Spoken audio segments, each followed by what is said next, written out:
I've used a lot of meal services, but Hungry Root truly stands out because it's built around the way real families live and eat.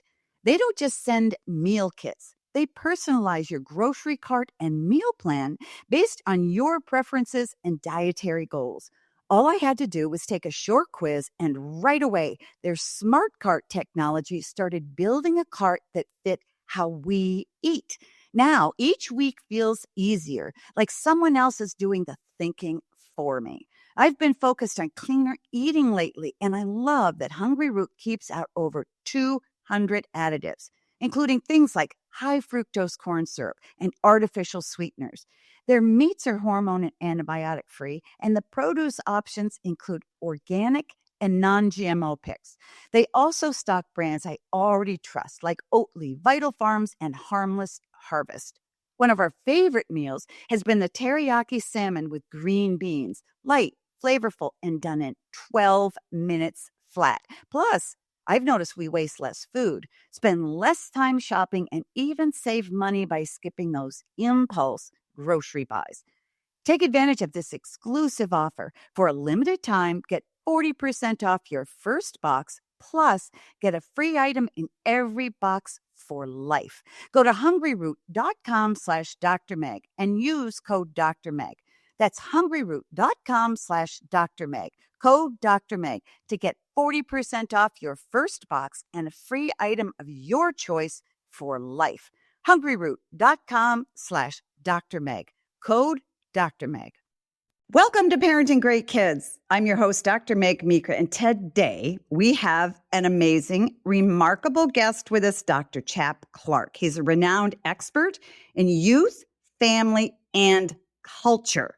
Dr. Clark is the executive director of the Institute for Ministry Leadership and Parenting, a professor at Fuller Seminary for over 2 decades, and he's the author of numerous influential books.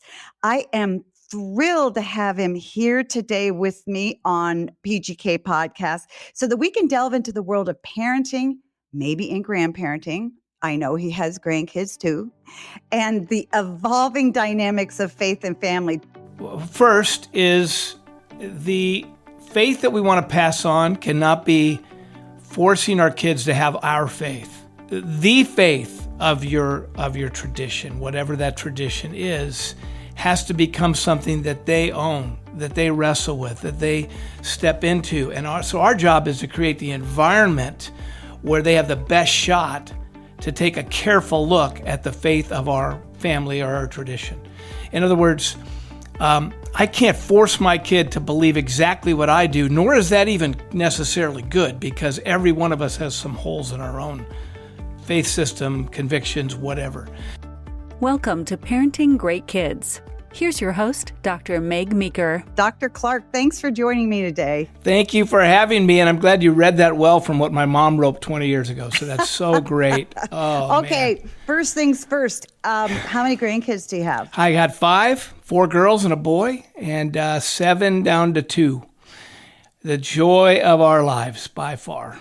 You know, isn't it the truth? Being a grandparent makes you realize that, wouldn't it be nice if we could go back and redo it all again? But we couldn't. I mean, obviously we can't. But so I think kind of making all those parenting mistakes is kind of part of it. And hopefully it doesn't turn us into really, really bossy grandparents. Well, or but what anyway, kind of, it depends on how we did during those years. You know, we got to do our work with our adult kids too, to remember. Absolutely. As they grow, they got a lot to teach us. So here we go, Meg. Let's have some fun here. Here we go. So I'm going to pick your brain for the next 30 minutes, and I'm thrilled. You know, you've dedicated your career to understanding complexities of adolescence and family dynamics. Talk to us, if you would, about how the world of teenagers has changed since your earlier research in Hurt 2.0, which was 2011, and how teenagers are coping today. What coping skills have they needed to have because their lives have changed so much. The erosion of what we call social capital or community, as you well know, has been on a slide for decades. And there's a lot of people that have written about that and studied that. Why are we no longer as cohesive as we once were? And what has that done to kids as they grow up? Because they need non-parental adults in their lives almost as much as they need healthy parents in their lives. So this slide away from integrated community, where kids know that they have a bunch of adult fans in their corner, has led to an increasing alienation from the community that they long for and strive for the sense of self, because it takes community for you to determine who you are, and a sense of purpose and meaning, because you can't have purpose and meaning unless you have other people that affirm what's inside of you that's coming out. So that has eroded over the last 20 plus years to the point that coping is much more external now than it has ever been. What do you mean by that? Coping is external. Well, especially the rise of social media and the internet. And a lot of people are blaming social media, but that's way too simplistic. What we've created in our world, that's both true of adults and kids, is that we are all forced to, at a very rapid pace, create different selves for different settings, for different people. Now, we knew 20 years ago that teenagers would build their own world underneath the surface, but they would still have these intimate relationships with one another. Those have eroded as well. So kids grow up trying to figure out, who am I, identity, what kind of purpose do I have, why do I matter, and belonging, who cares? Those three things. It's so difficult to do that when I've got an English teacher that has a different agenda than a math teacher, than a coach, than my piano teacher, than my grandma, than my youth group leader, whatever. In other words, the multiple expectations heightened by social media has created these external avatars that kids have to live out of, which robs them of the internal process that all people have gone through because of community surrounding them. There's a lot more to it, obviously, but that's kind of my summary. I love it. I love it. They're living out these avatars. That's a beautiful picture, because you're absolutely right. How did we get here? Well, the long answer goes back to post-World War II, and you go through all that stuff. But the short answer is people that create the changes that have occurred at an increasingly rapid pace in culture do not really care what it does to anybody. Bottom line, it's consumerist. It's trying to make their mark, their buck, whatever. And so the fallout has gone on human development and families, and also parents and adults. You know, probably more than most, that the highest rates of suicide are teenagers and middle-aged men. Yeah. You wouldn't really think that those demographics would fit together. Now, I'd understand. So it's this angst inside because nobody seems to care. Every relationship's transactional. And who's there for me? But when you're growing up as a child or a teenager or a young adult, and you feel like, I'm on my own, I got to make this happen. How is that? That's just kind of increasingly rolled over them with the way our culture's changed, especially the last 10 years. Well, what I'm hearing you say is that teenagers are struggling because they feel pulled away from, disconnected from important adults in their lives, not just mom or dad, or grandma or grandpa, but a teacher or a coach or the friends of a parent or an aunt or an uncle. And they're sort of floating on their own, and they're looking outside of that ecosystem, that healthier ecosystem, for answers, and they're not finding them, and they're getting pulled in a different direction. And it makes complete sense. So they're not even getting their basic existential questions answered. Why am I alive? Because if I don't know why I'm alive and who loves me and why they love me, why should I be here? Well, you add to that, what do I bring to the table? Because Exactly. Everybody has an agenda for me, but almost nobody has my growth interests in mind. And nobody needs me to be part of anything. And I think that's why I really like family chores for kids. And parents say, oh no, my kids have stuff to do. I tell you why, kids need to know they belong to a unit. And that's the sort of the most basic expression of that, is that I belong here, even if it's just to feed the dog. And obviously I belong here for more, but it's that sense that somebody wants me for something. And of course you expand on that. But I think that sometimes we parents have played into that sense of, you're really an autonomous person, and my job is to help you sort of figure out who you are apart from all of us, and it doesn't work. I'd love to jump on that. I think this is a really important point, what you just brought up. Chores, yes. Feed the dog, clean the dishes, whatever. But if you actually dig into that, it's not the work or the duty that matters. It is the sense of self brought to that chore. And why does it matter to the system? Why do I matter to the system? And here's the biggest thing that I'm pushing really hard, especially with this Institute of Ministry Leadership. We're trying to get churches, Catholic, Protestant, anybody that'll care about young adults, to say, give young adults voice, not just duties. So in other words, helping kids to determine how they contribute both with their heart and mind as well as their hands is really important when we add chores to their table. So I just thought that was an important thing to. No, I think you're absolutely right, because as a pediatrician, I've heard thousands of kids over the years, and their complaints, quote unquote, if you will, are all kind of the same. I don't know if anybody sees me or wants me or needs me. Where do I fit? Who cares? And these are often kids from great families.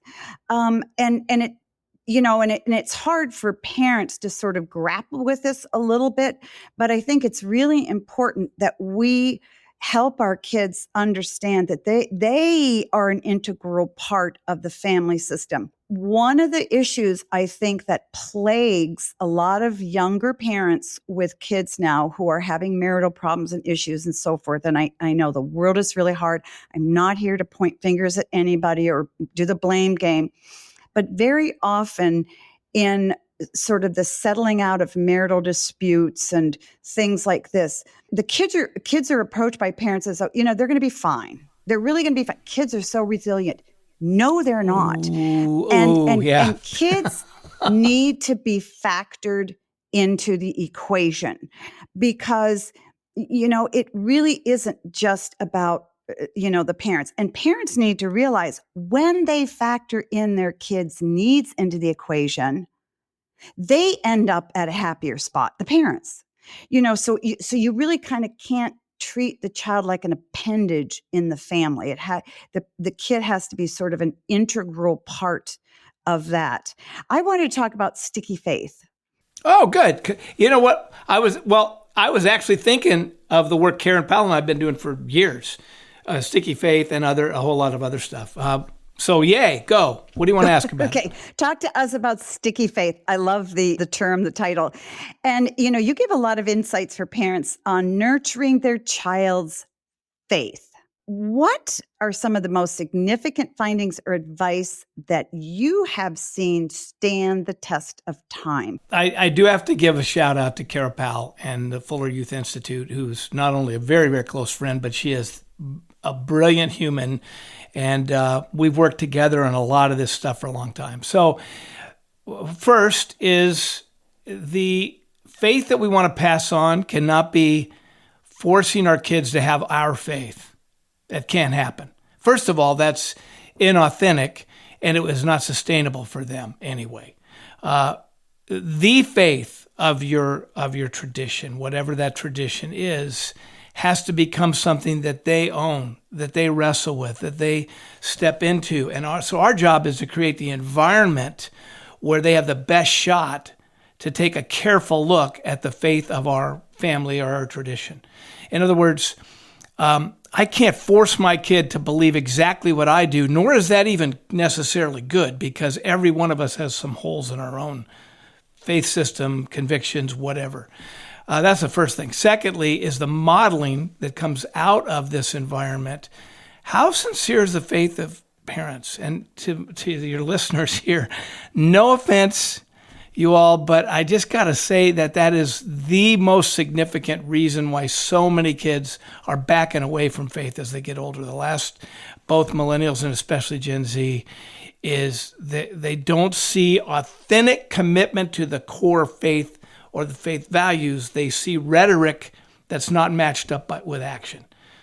So that just destroys everything. It doesn't matter how many devotionals you can have or what kind of traditions you carry on. So they see the rules and they see what they need to do for God, and they sort of see, well, I think God is like this because my parents have told me that, but they don't know why it matters, and they don't know the why behind the should.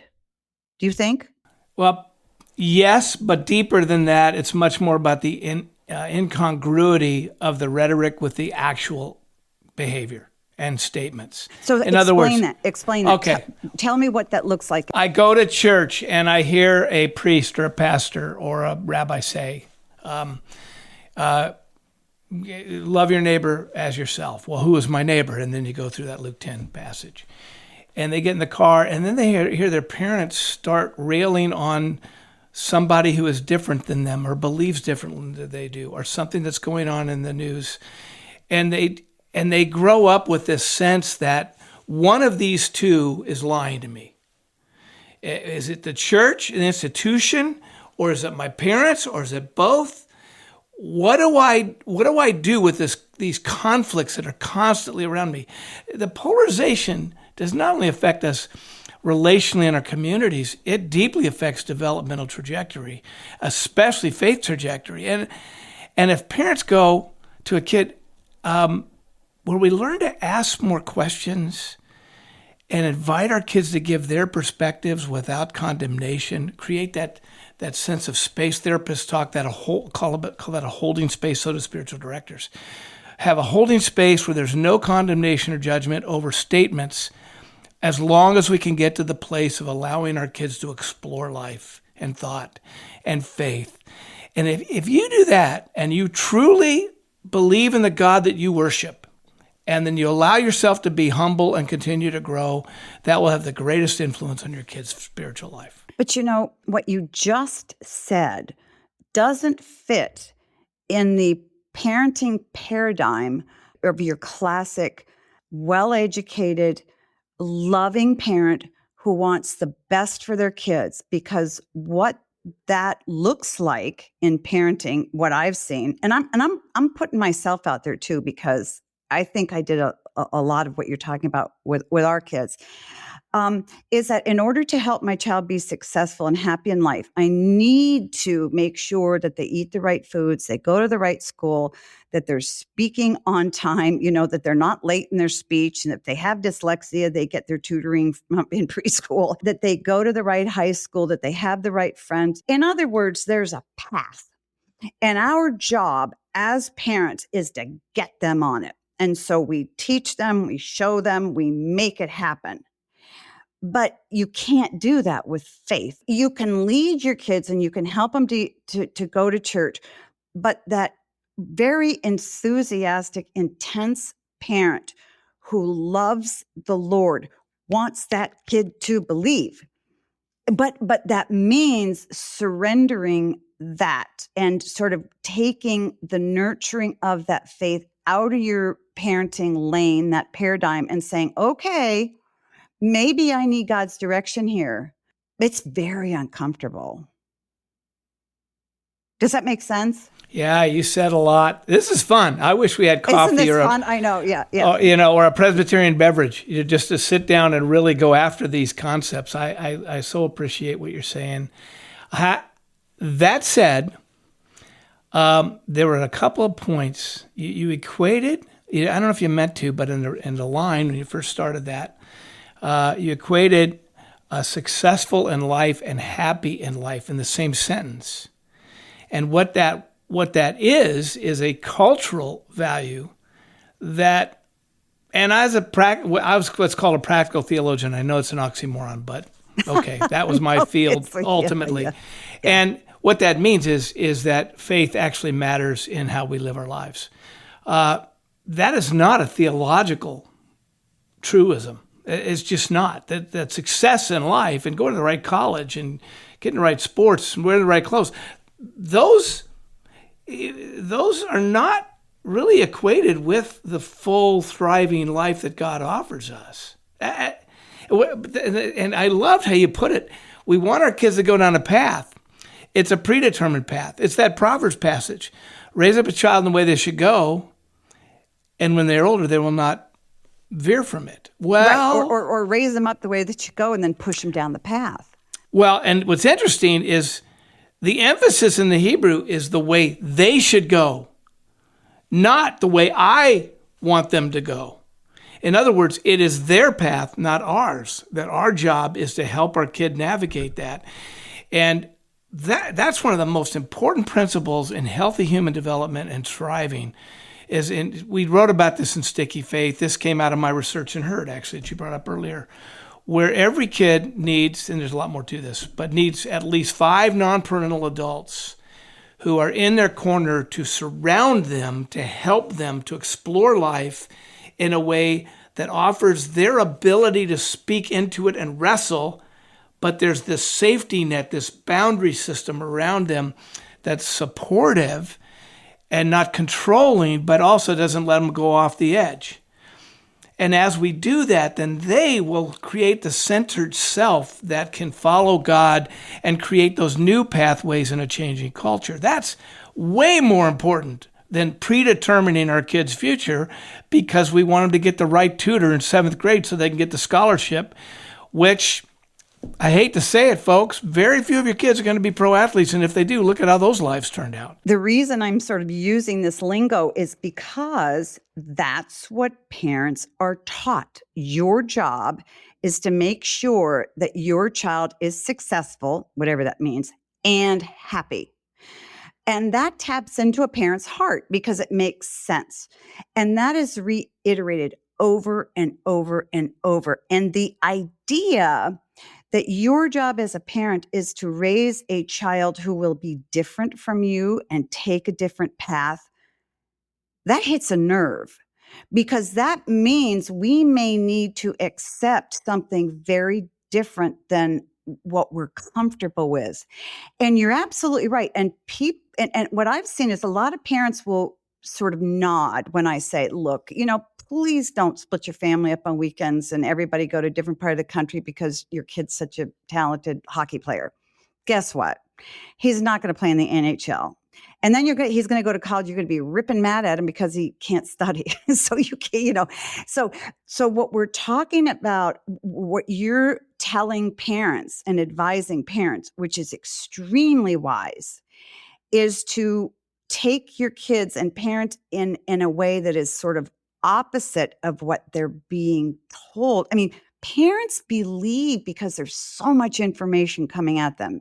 Some of it's good, a lot of it's bad, that they need to check off all of these things. They need to get the right car seat. Parents look at their friends and they want to make sure that their kids are keeping up with their kids. And none of this has to do with what you're talking about today, which really is the way you raise a healthy, grounded, young adult who can deal with life's ups and downs.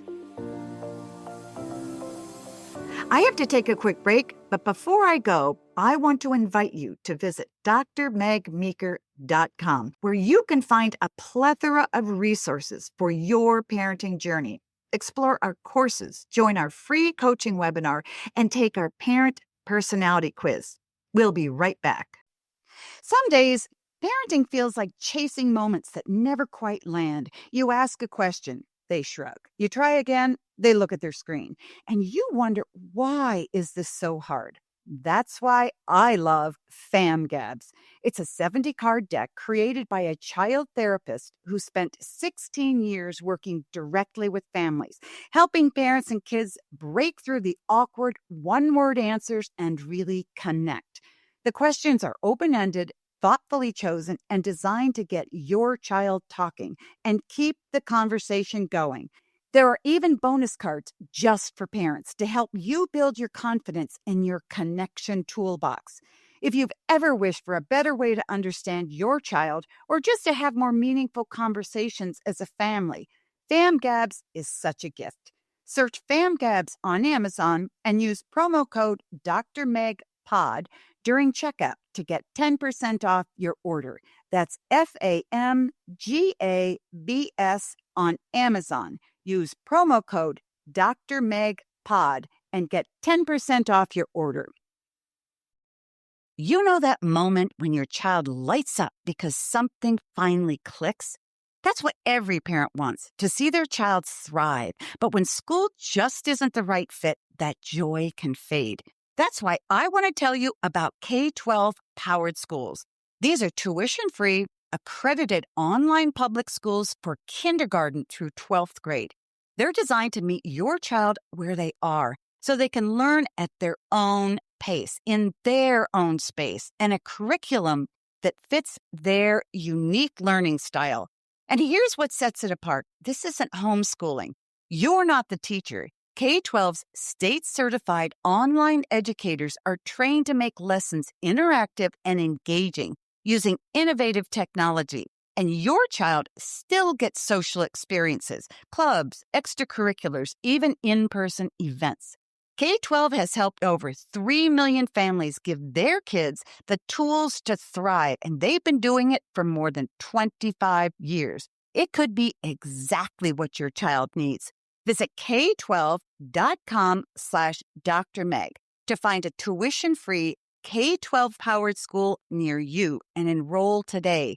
That's K12./DRMEG, all caps.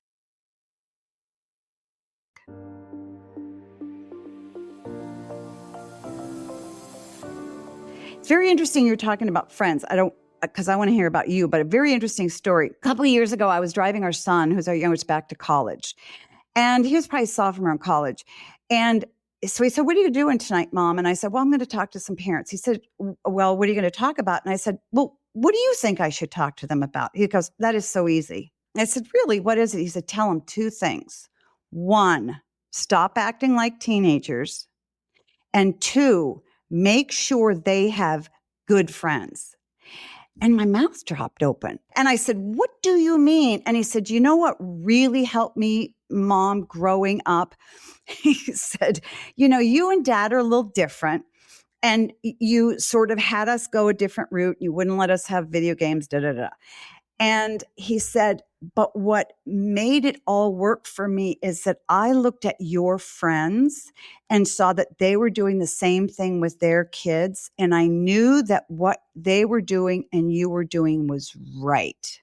Not only profound of your son, which is fantastic, by the way. Obviously, that points to a lot of things that you guys did really well. And grace of God, bumped into it. You're professional, of course, but still when it's your own kids. And the second thing is that your ability to be able to ask him that question and your relationship that allowed for him to feel free to say what he said to you is exactly what I'm talking about. Creating the environment where your kid can actually reflect back to you. That story is beautiful on so many different levels. And lastly, it's pushing against the cultural erosion of social capital and community, because you guys have created that sense of community that your kids were swept up into, the 5-to-1. All of that came together in that story, which is any parent out there that's kind of like, I don't know about that guy. Well, they don't even know if I'm attractive because this is just audio. You probably do usually videos, but you don't do video with me, you do audio. And I'm saying to all of you out there, don't be intimidated, but realize, don't worry so much. Have some fun, create some friendships, create an environment where your kids go, life is awesome. We don't know exactly if we're doing it perfect, but we need to calm down and love one another and go after it. Listen, this is a great thing. You are not my age. Clearly, you are decades younger than me. Oh, we're both grandparents here. All right. Yeah, there you go. Okay. But as I look back, 42, 38, 35-year-old kids, 5 grandkids, all 3 of our kids do have their own faith system. Now, that's not guaranteed. I'm not saying that. but they all have very different journeys, their own pain, their own hurt, their own struggles. But what happened because of my wife? She's a therapist, and she's an equine therapist and a spiritual director. Henry Nouwen had a massive impact on both of us. Henry was our mentor. Did you know him? Yeah. Whole nother podcast, but I'd love to tell you. He's one of my heroes. Oh, heroes and I got stories to tell you if you ever want to do that. But Meg, here's the deal, is Dee had this innate ability to say to our kids all along, going, you've got gifts, you got talent, you got power, let's figure out how to use it, but let's go after it. Let's go. And I'm kind of the conservative, inside the box, here's the path. And Dee's more the wild, free horsewoman, therapist, spiritual director, Nouwenite. And you know what's cool is all four of them have been working on me for all these years. Dee and I, 43 years of marriage, trying to help me to calm down and go, this journey called life is magnificent, but we complicate it so much by trying to fit all of our stuff in this little narrow hole instead of letting the Lord free us and letting our kids teach us. Anyway, sorry I went on a rant. But no, I think you're right. I think you're absolutely right because, unfortunately, we don't have tons of time left. So, but I want. And it's fun though. It's so fun. We've got to do Henry now. Honestly, he's my favorite author of all time. And the fact that you knew him, for people who don't know him, he's this incredible priest who really knew how to love people well. He's unfortunately passed. But we're talking to parents out in our audience who very conscientious parents, very good parents, and they want to do the best thing for their kids because they know my job as a parent is to help tap into my child's greatest gifts and to help them release those gifts and move forward in life. But what you're talking about here is a very difficult thing to do, and it's more complicated than we think, and yet it's more easy than we think, which is to create an environment where our kids have the ability to question their faith, to think about their faith, to not feel intimidated to question their faith in that way. So parents need to create that environment. Parents also need to, what I'm hearing you say, make sure that you have in place in your child's life other significant adults, who I assume are very much like you, because you as a parent. Well, that you trust are going to care for your kids in a healthy way. Yeah. Yeah. So can you give us one or two specific things that parents can do, very tangible, to create an environment like that? And then two, how does a parent go about finding those adults and weaving them into their kids' lives? The first thing is sticky faith. The biggest impact on kids' faith is the sincerity. I've said this before, but I want to reiterate it. The authentic nature of faith, where faith, not as a set of rules or belief systems, but faith that says God is alive and active, and I can trust that God is active in my kid and in my family and in my own broken heart, because all of us have to come to grips, if we're going to be authentic in our faith, that we are inadequate, we are lonely, we are isolated, and we desperately need the depth of what God offers us in God's presence. That's the Holy Spirit constantly working, and that will spill over into our kids if they see that. Not wacky. I'm not saying you get obsessive or controlling, but it's a humble faith where God is real and active. And you know what? Praying 15 minutes for each of your kids every day, heck of a discipline. And asking the Lord to let you get your agenda out of the way, and that God's agenda is brought into the mix with tenderness and mercy. Read the Gospels and the Sermon on the Mount way more often than you read most other stuff. That's the first thing.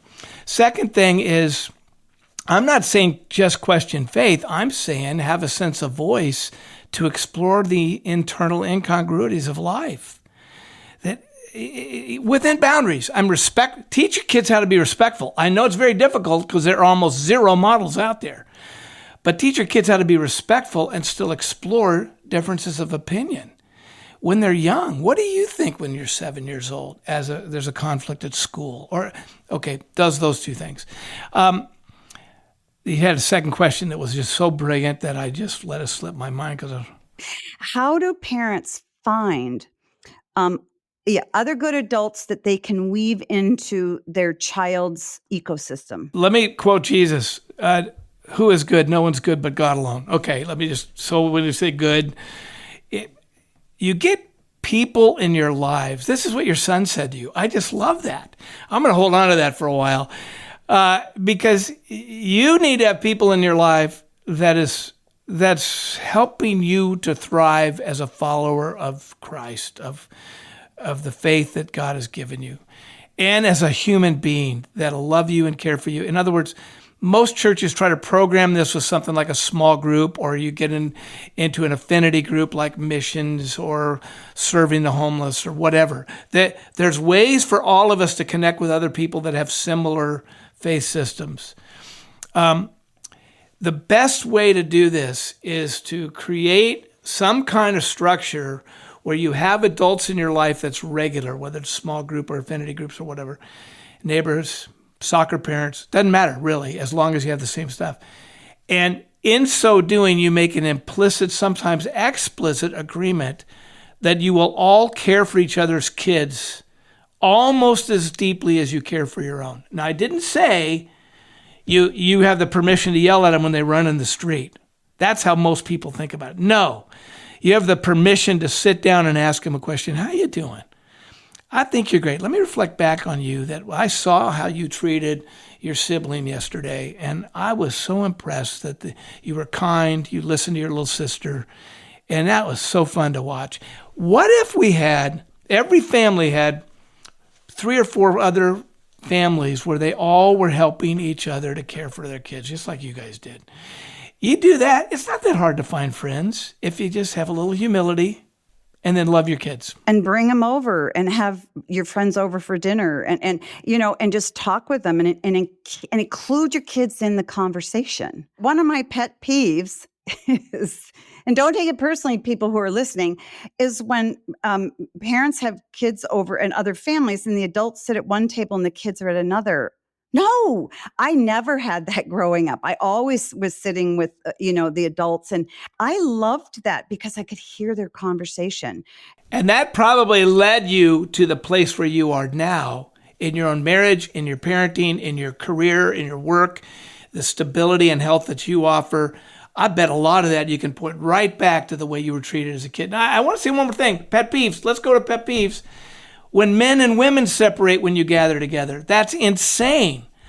God has given us together to be community. If we're not healthy enough to have relationships with one another across genders and age, then we got a lot more work to do and not worry about our kids, worry about us first. So don't have the women go into one room, the guys go in another, everybody has prescribed roles. Let's walk together, serve each other, and invite kids to the process. Then you got something. Healthy kids. I just love, and it's not that hard. You and I aren't talking rocket science, but what we're doing is we're sort of trying to dig into parents' hearts and say, okay, here's where things are a little bit scrambled. So let's kind of unscramble a little bit and just work on this and work on a little bit of that. And it feels intimidating, but just do it. It's really not that bad. Chap, this has been so fun. We need to do it again because I've just learned so much from our conversation today, and I hope that our parents have learned a lot. I trust that they will, because you've just been a remarkable guest and brought a lot of insights. If people want to connect with you, find out about your work or anything else about what you're doing, how can they find you? Real easy, chapclark.com, CHAP Clark.com. And it's a very cheesy, weak podcast. So for your older guests, they will go, yay, something I can read. Everybody else is going to go, get it fixed. It is who I am. But there you go. That's how to get hold of me. You and I are not cool. And I never I could not be well, a youth. I'm not going that far. I got my guitars on the wall that I used to play. I see 4 guitars in the background. So I'm pretty impressed. This has been so much fun. Please come back. My guest has been Chap Clark. There's so much I wanted to ask you about we didn't get to, so we're just going to have to do it again. Before we go, friends, let's review the top 3 takeaways from today's conversation. 1, nurture a supportive community. The decline of a sense of community can lead to youth feeling alienated, struggling with their identity, and seeking purpose. Actively seek a community where adolescents can connect with others, fostering a sense of belonging and support. 2, shift parenting focus. Foster an environment that encourages exploration and questioning of faith and life's complexities within boundaries, empowering your children to discover their individual paths. 3, cultivate nonparental relationships. Encourage children to have at least 5 nonparental adults who can offer support, perspective, encouragement, and a sense of belonging. This recurring advice from parenting and psychology experts is a cornerstone of our podcast. And with that, we're wrapping up today's conversation. If you found these insights valuable, share them with a friend. Your support helps us expand our community of parents dedicated to becoming the best versions of themselves every day. And until next time, remember that great kids are raised, not born.